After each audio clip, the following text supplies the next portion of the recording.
Thank you so much. आप सभी लोगों का स्वागत है इस न्यू वीडियो के अंदर। और आज यहाँ पे आप सीखेंगे कि लिस्ट कैसे बनाते हैं अपनी नेटवर्क मार्केटिंग के बिजनेस को बढ़ाने के लिए।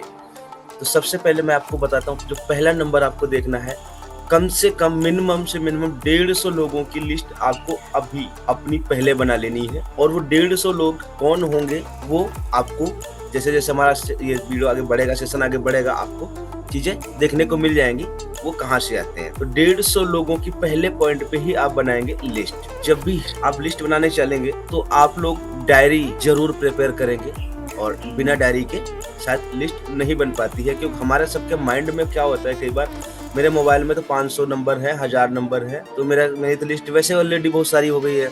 नहीं, 150 नंबर, कम से कम 150 लोगों की लिस्ट आपकी डायरी के ऊपर लिखी होनी चाहिए। अपनी डायरी प्रिपेयर करेंगे और डोंट प्रीजज, आप किसी भी व्यक्ति को प्रीजज नहीं करेंगे कि ये हमारे लिस्ट में इसको लूं या ना लूं, ये मेरे सिस्टम में आएगा या नहीं आएगा, ये बहुत पैसे वाला है या ये बहुत घमंडी है, कुछ भी हो सकता है।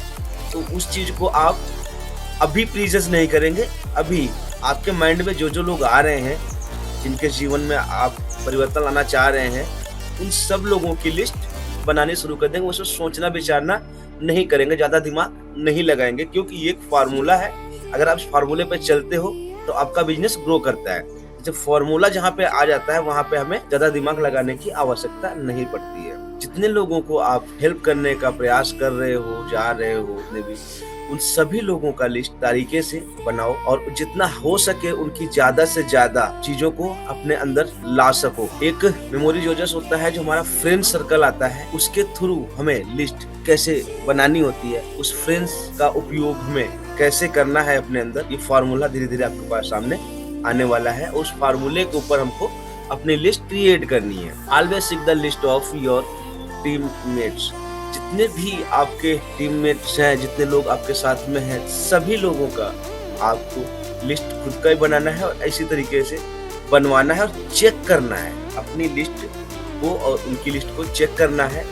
और दिमाग लगाते समय जब भी आप बनाने बैठेंगे तो बहुत सारी चीजें आएंगी, तो पहले आप चेक करेंगे तभी सामने वाले का चेक कर पाएंगे। इसलिए आप अपने टीममेट्स का भी और अपना भी सबकी लिस्ट बना करके, और एवरी डे या कोई एक समय रखेंगे कि हफ्ते में एक दिन या किसी दिन आप उसको चेक करते रहेंगे कि उस लिस्ट पे कैसे कैसे काम किया जा सकता है, कैसे बढ़ाया जा सकता है। Book of name is the most effective tool for follow up. वो जो आपकी बुक डायरी जो बनने वाली है, वो सबसे इफेक्टिव टूल है। आपका जो लिस्ट आपने बनाई है, वहां से लोगों को जिसे इनवाइट करोगे, प्रोस्पेक्टिव करोगे और उनको शो प्लान करोगे, जिसे फॉलो अप तक पहुंचोगे, तो वो सबसे ज्यादा काम करने वाली बुक यही बनने वाली है जो आप यहाँ पे लिस्ट तैयार कर रहे हो। अब हम बात करते हैं फॉर्मूले के ऊपर। जो लिस्ट बिल्डिंग का फॉर्मूला है, जिसका नाम है फ्रेंड्स फार्मूला, एक ऐसा फार्मूला है जहाँ पे लिस्ट बनाने में आपको कोई डिफिकल्टी नहीं आएगी और बहुत आसानी तरीके से आपकी लिस्ट कंप्लीट हो जाएगी। फ्रेंड्स फार्मूले में सबसे पहले जो एफ क्वेश्चन आता है, एफ जो अल्फाबेट आता है, उससे जितने भी आपके फ्रेंड्स हैं उनकी लिस्ट बनाओ। देखो, हमारे फ्रेंड्स में एक बहुत प्रकार भांति भांति के लोग होते हैं, और पता है कि इतनी जल्दी वही लोग भरोसा नहीं करते हैं फ्रेंड्स सर्कल में जो लोग होते हैं। लेकिन आपको मैंने बोला पहले ही कि आपको प्रीजस नहीं करना, फार्मूले को अपनाना। जो फार्मूला कह रहा है उस फार्मूले को अपनाना है, और अपना जितना फ्रेंड सर्कल है उन सभी फ्रेंड सर्कल्स के लोगों का अपनी लिस्ट में नाम ऐड कर दो।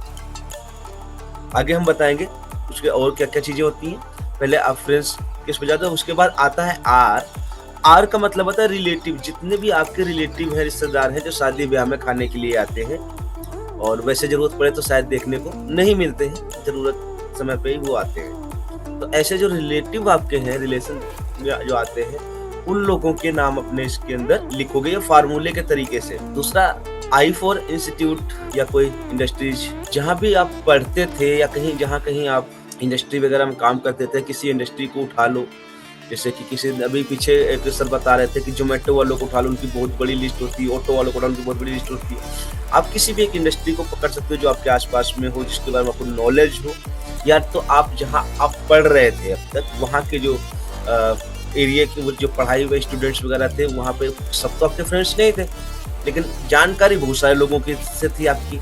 तो उन लोगों की भी लिस्ट आप बना सकते हैं। ई फॉर एम्प्लॉयज, जितने लोग आपकी नज़र में नौकरी चाकरी करने वाले लोग हैं और वो मेहनत तो कर रहे हैं लेकिन उनको शायद उनके हिसाब से जीवन नहीं अपना जी पा रहे हैं, तो उन लोगों का भी आपको एक लिस्ट बनाना है जितने एम्प्लॉयज लोग होते हैं। फिर आपको बनाना है नेवियर, जो भी आपके अड़ोस पड़ोस के हैं जिनको आप जानते हो, जिन अड़ोस पड़ोस में हैं जिनसे कभी कभी मुलाकात होती है, कोई खास ऐसा नहीं होता है लेकिन आप उनको जानते जरूर, तो उसको शक्ल देख के जरूर पहचानते हो, जो बीच बीच में मिलते रहते हैं, कभी पार्क में खेलते हुए, कभी रोड पे चलते हुए, कभी बच्चे घुमाते हुए, कभी मार्केट जाते हुए, ऐसे ऐसे जो लोग मिलते रहते हैं ना, इन लोगों की आप लिस्ट तैयार करेंगे। उसके बाद आता डी फॉर डॉक्टर्स डीलर्स। कभी न कभी किसी किसी डॉक्टर्स के पास हमें जाना पड़ता ही है, हमारे घर में परेशानी बीमारियां होती हैं और ऐसा नहीं है कि उसको पैसों की जरूरत नहीं है। मैंने पहले बोला ब्रीजेस नहीं करना है, उन डॉक्टर्स की भी मतलब लिस्ट तैयार कर सकते हैं आप, जितने लोगों को आप जानते हो।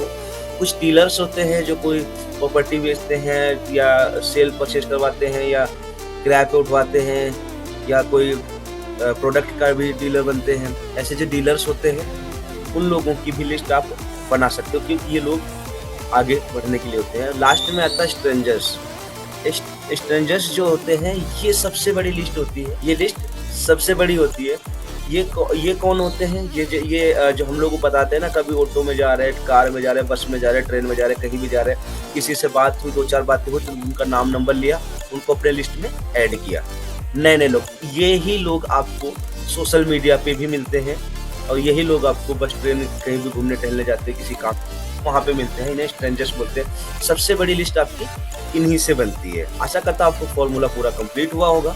यहाँ पे एक आपको एग्जाम्पल के लिए फोटो लगाया था, शायद फोटो यहाँ पे नहीं शो कर रहा है अभी, कोई नहीं, वैसे मैं अलग से दिखा देता हूँ आपको। चलिए, ये शायद फोटो ओपन नहीं हो रहा है, करते हैं, आगे बढ़ते हैं। अब यहाँ पे हमें जो लिस्ट तैयार करी है, हमने जो लिस्ट बना के रेडी कर ली है, उसको 3 लेवल में डिफाइन करेंगे। क्या करेंगे? उनके 3 लेवल बनाएंगे, 3 सेक्शन बनाएंगे, तो उसमें सिलेक्ट करेंगे, सिलेक्शन तैयार करेंगे कि 3 कौन कौन सी चीजें होनी चाहिए, किस किस पे कैसे कैसे गौर करना है। सबसे पहले आता है हॉट, फिर वार्म और फिर आता है कोल्ड। ये देख रहे हैं, हॉट। 3 लेवल में हमको जो लिस्ट हमारी तैयार हो रही है उसको बांटना है। अब हॉट से कहते हैं जो बिल्कुल हमें जानता है, हमारी एक बात सुनते ही उसको समझ में आ जाती है, हमारे साथ अटैच जो ज्यादा से ज्यादा है, हमारे बारे में बहुत ज्यादा जान रहा है, हमारी हर एक गतिविधि को जो गौर करता है, वो हमारी हॉट लीड आती है। कौन सी आती है? Hot lead. कौन है हॉट लीड?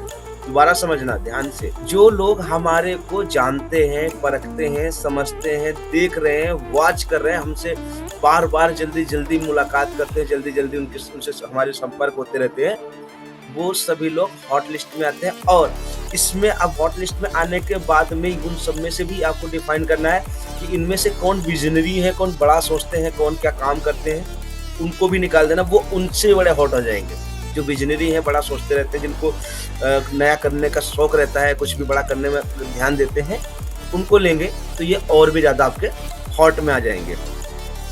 फिर जो उससे थोड़ा कम हमें जानते हैं, थोड़ा कम मुलाकात होती है, थोड़ा हल्के हल्के से मुलाकात होती है, वो हमारे वार्म लिस्ट में आते हैं, वो शांतिपूर्वक वाले थोड़े से होते हैं। उसके बाद आते हैं कोल्ड लीड। कोल्ड लीड पूरी दुनिया है, ये समझ जिसको स्ट्रेंजर्स बोला ना, स्ट्रेंजर्स में कोई भी आ सकता है भाई, किसी से भी मुलाकात हो सकती है, कभी भी हो सकती है, यानी कि पूरी दुनिया जो है हमारी, ये कोल्ड लीड जो मैंने फनल सिखाया था, ऊपर से घुमा रहा था ना, दिखा रहा था लोगों को, वो सारी की सारी क्या है, हमारी कोल्ड लीड है। अब कोल्ड लीड मतलब कोल्ड लिस्ट बोल दो, लीड बोल लो, जो भी है, ये हमारी पूरी दुनिया है। अब इनमें से किस किस को ला सकते हैं, किस किस को नहीं ला सकते, वो हमें ध्यान देना है। सबसे पहले हमें जो वर्क करना है अपनी हॉट लिस्ट पे करना है, फिर हमें वार्म लिस्ट तक जाना है, फिर कोल्ड पे जाना है। अब हॉट लिस्ट पे क्यों काम करना है पहले? क्योंकि हम कई बार सोचते रहते हैं, विचार लगाते रहते हैं, वो फ्री होगा नहीं होगा, क्या होगा, तो हमारी डायरी मेंटेन होगी, उसमें लिस्ट में हॉट लिस्ट वाले लोग दिख रहे होंगे, तो हमें जल्द से जल्द जैसे उसको देखेंगे हमारा माइंड तुरंत कहेगा इसको कॉल लगाओ या इससे मुलाकात करो, कैसे भी इन्विटेशन लो इससे और इससे बात करने से। तो जितने भी आपका हॉट लिस्ट में दिखाई देते हैं उनको जितनी जल्दी हो उतनी जल्दी संपर्क कर डालो। जैसे वो लिस्ट खत्म होगी और उसमें से कुछ लोग आनाकानी करेगा, कुछ सुनेंगे कुछ नहीं समझेंगे, बहुत सारी चीजें होंगी, तब तक आपका दूसरा लिस्ट तैयार हो रहेगा वार्म का, कि आप उन तक भी धीरे धीरे अपने आप को पहुंचाने की कोशिश करो। वो उसके लिए मैंने आपको बताया था, सेल्फ ब्रांडिंग करने के लिए अपनी कुछ फोटोज, इमेज, कुछ वीडियोज, कुछ चीजें उन तक पहुंचाओ धीरे धीरे, ताकि वो लोग भी हॉट में कन्वर्ट होते रहें। जैसे वो वार्म वाले हॉट में कन्वर्ट होने लगेंगे जब, तब आप पहुंच जाओ बाहर, जो कि कोल्ड लीड है। अब कोल्ड लीड तक भी यही सब चीजें पहुंचाने की कोशिश, पहले हमें हॉट पे कवर करना है, फिर हमें वार्म पे करना है, फिर हमें कोल्ड पे करना। कोल्ड में पूरी दुनिया आ जाती है, कोल्ड के लिए हम अकेले की बात नहीं करते, पूरी दुनिया हमारी कोल्ड लीड या लिस्ट ही है। तो पहले गौर करेंगे हॉट पे, फिर वार्म पे, फिर यहाँ आगे बढ़ते हैं। लिस्ट सिलेक्शन के 5 पॉइंट, और 5 पॉइंट में सबसे पहले चेंज एटीट्यूड। आपको खुद के लिए जब भी आप लिस्ट बनाने जा रहे हो, कुछ भी करने जा रहे हो, तो सबसे पहले अपने आप को बदलना पड़ेगा, अपना एटीट्यूड को चेंज करना पड़ेगा, और सामने वाले के एटीट्यूड के साथ में आपको देखना पड़ेगा, ढालना पड़ेगा। क्योंकि आप अलग बात कर रहे हो, वो अलग बात करेगा, अगर तो लिस्ट नहीं समझ आती, तो अपने एटीट्यूड के अनुसार सामने वाले का एटीट्यूड को समझना बहुत जरूरी है, जिसके सामने भी जाते हो। दूसरा, उन लोगों को ध्यान में देंगे जो सेल्फ डिसीजन टेकर हैं, जो खुद का डिसीजन लेना जानते हैं, उन पे हमें ज्यादा गौर करना है। या फिर विद फैमिली ले सकते हो उनको, जो सेल्फ डिसीजन ना ले रहे हो उनको फैमिली के साथ बिठा सकते हो, जो सेल्फ डिसीजन ले रहे हैं उनको हमें सबसे पहले ध्यान देने की जरूरत है। जिनके गुड रिलेशनशिप हैं, जो कि बहुत हम्बल हैं, जिससे मिलते हैं उसके साथ में दोस्ती कर लेते हैं, जिसके साथ बात करते हैं, अपना बना लेते हैं। अपना बनाने की जो ताकत होती है, ये भी एक बहुत पावरफुल लोग होते हैं। ये सभी लोग कौन है? ये पावरफुल है जो समय के साथ चेंज हो रहे हैं, अपना एटीट्यूड चेंज कर लेते हैं, जो सेल्फ डिसीजन लेना जानते हैं, खुद से ही काम करने पे अपने डिसीजन पे कायम रहते हैं, या फिर गुड रिलेशनशिप बनाने वाले लोग होते हैं। ये सब चीजें हमारे लिए, ये सब लोग बहुत काम के होते हैं। नीडी और ग्रीडी, जिनके अंदर नीड होती है, कुछ भूख होती है बड़ा करने की और लोगों का भला भी करने की सोचते हैं, ये लोग भी हमारे लिए बहुत बेहतर लिस्ट में आते हैं। जब हम लिस्ट तैयार करते हैं तो उसमें ये लोग हमारे लिए बहुत बेहतर साबित होते हैं, इसलिए हमें इन लोगों को गौर से देखने की जरूरत है। और जो लोग लर्निंग पे फोकस करते हैं, सीखने पे फोकस करते हैं और फिर कमाने की सोचते हैं, ऐसे लोग तो हमारे लिए बहुत ही बेहतर होते हैं। इसको बोले ना, इनको कहते हैं वाओ, ये ग्रेट पर्सन होते हैं। जितने लोग जो लर्निंग के ऊपर काम करते हैं फिर अर्निंग की सोचते हैं, वो ग्रेट पर्सन होते हैं। तो हमें ये 5 तरीके के लोग मिलेंगे, और मतलब मिलेंगे, इसके अलावा बहुत तरीके के, लेकिन ये 5 तरीके के लोग जब भी जहां भी मिल जाए ना, उनको अपनी लिस्ट में डाल लो और उनको अपना बनाने की कोशिश तुरंत करो, क्योंकि ये ही 5 ऐसे लोग हैं जो आपके जीवन में। तो आपने देखा, हमें 5 पॉइंट हमें नोट करने चाहिए जो लिस्ट बनाते हैं। वो 5 पॉइंट कौन कौन से हैं? ऐसे कौन कौन लोग हैं जो अपने आप को चेंज करने के लिए तैयार हैं? ऐसे कौन लोग हैं जो डिसीजन लेने पे खुद का डिसीजन लेके चलते हैं, खुद डिसीजन टेकर हैं? ऐसे कौन है जो रिलेशन बनाने में वो ज्यादा बेहतर माहिर है? ऐसे कौन लोग हैं जो नीडी और ग्रीडी है, जिनको भूख रहती है कुछ बड़ा करने, कुछ नया करने की? और ऐसे कौन लोग हैं जो लर्निंग पे ज्यादा गौर करते हैं, पढ़ाई लिखाई पे ज्यादा गौर करते हैं? ऐसे लोगों की लिस्ट हमें तैयार करनी है। तो लिस्ट का फॉर्मूला अभी यही था। So thank you so much, आप सभी लोगों ने ध्यानपूर्वक सारी चीज को सुना, और आशा करता हूं कि आप लोगों ने लिस्ट कैसे क्रिएट करनी है, उस लिस्ट को कैसे डिफाइन करनी है, और कौन सी लिस्ट पे कब काम करना है, कैसे काम करना है, सारी चीजें आप लोगों को क्लियर हो गई होंगी।